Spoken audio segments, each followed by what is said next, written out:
네, 안녕하세요. 슬기로운 꼬북입니다. 자, 오늘은 이렇게 까만색 판을 좀 가져왔어요. 네, 제가 지난 시간에 그 여과기에 대해서 준비한다고 했잖아요, 영상을. 근데 이 여과기를 준비하다 보니까 이 여과에 대해서 조금은 알면은 여과기에 대해서 좀 이해가 되고 혹은 앞으로 물 생활할 때 좀 많이 도움이 될 것 같더라고요. 그래서 이 여과에 대해서 알아보는 시간을 짧게 가지고 그리고 여과기에 대해서 설명을 해드리려고 해요. 여과 너무 깊게는 들어가지 않을게요. 깊게 들어가면 굉장히 복잡하긴 한데 그 정도로 알 필요는 없고 우리는 간단하게 물생활하면서 즐길 수 있을 정도만 기본적인 지식만 알면 될 것 같아요.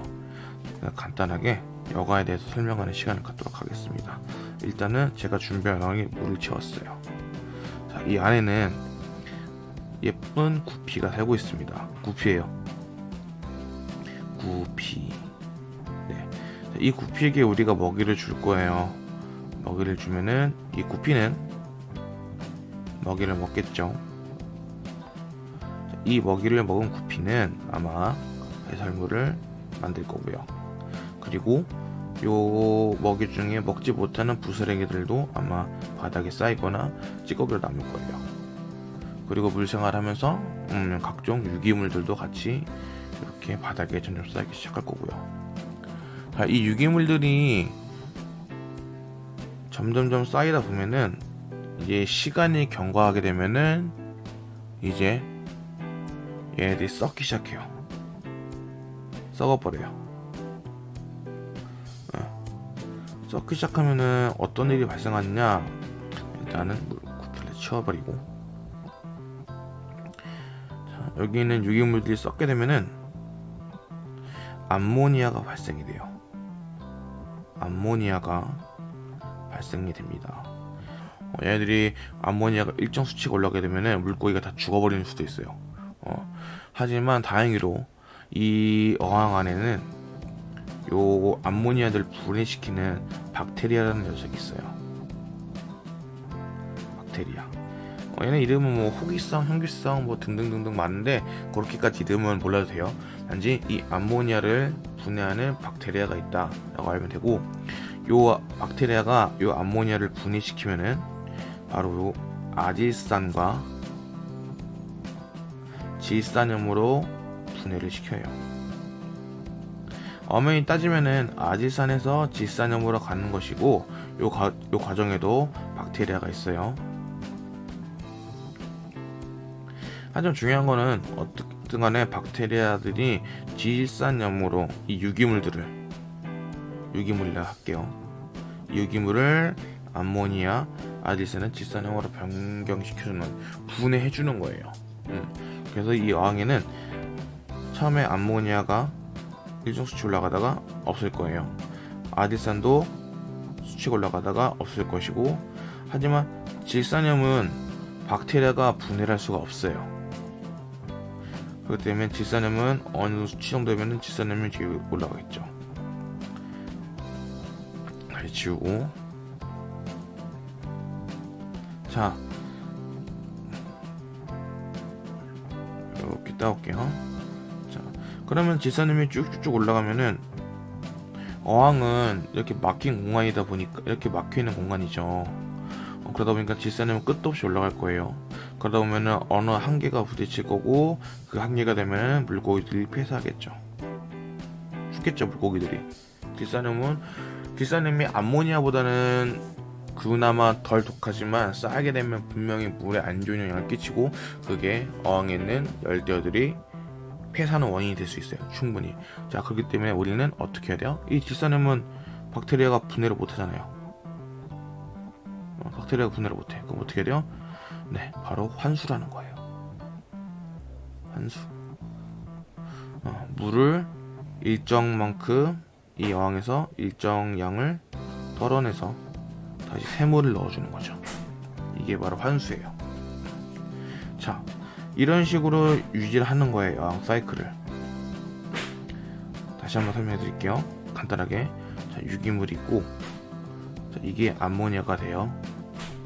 자, 암모니아가 되는 것을 박테리아가 분해해서 질산염으로 바꿔주고, 이 질산염은 분해를 시킬 수 있는 게 없기 때문에 바로 환수를 하는 거죠.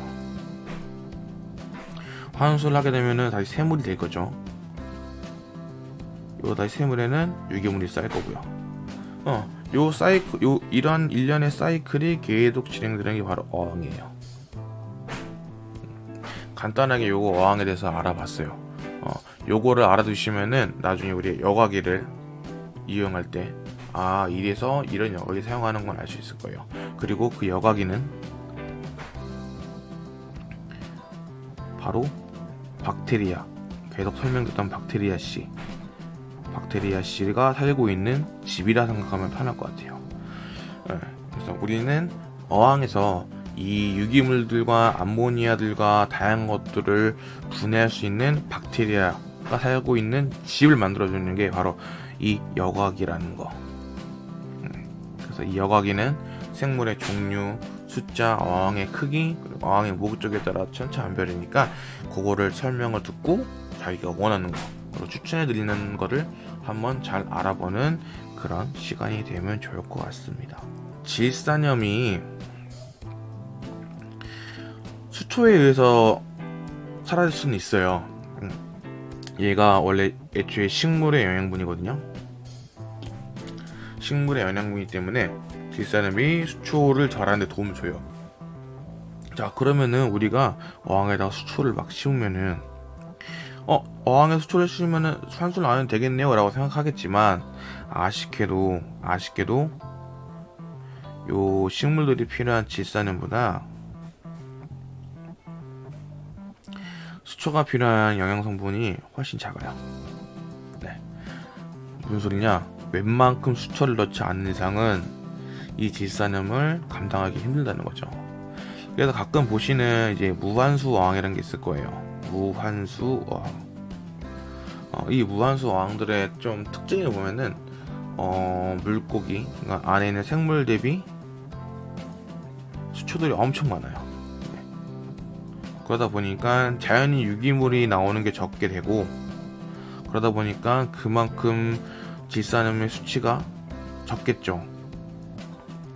근데 이 적은 수치가 수초들이 감당할 수 있을 만큼의 양이 되는 거예요. 그렇기 때문에 무한수를 이용해서 사이클이 되는 것이고, 일반적으로 물고기가 좀 많거나 수초가 거의 없는 상황에서는 환수가 필연적이라는 거, 그걸 좀 알아두면 좋을 것 같아요. 그래서 막 무한순위, 환순위 막 이게 서로 논쟁이 좀 많기도 하지만, 자기가 할 수 있으면 무한수 해도 되는 거고, 자기는 환수가 스타일이 편하면 환수하면 되는 거고, 그건 자기만의 어항을 키우는 스타일이고 노하우기 때문에 뭐 그거에 대해서 뭐 서로 옳다 할 건 필요 없고, 우리가 알아야 될 거는 아까 얘기했던 거, 그 사이클 있죠. 그 사이클을 알고, 그래서 우리가 여과기가 필요한 거라는 거, 그리고 다음 시간에 그 여과기에 대해서 알아볼 거라는 거, 그거 정도만 이번 시간에 알아두면 좋을 것 같습니다. 많은 도움이 되실지 모르겠지만 다음에 여과기를 해서 이렇게 준비해 봤고요. 앞으로 좀 여과에 대해서도 중간중간 다룰 수 있으면 다뤄보도록 하겠습니다.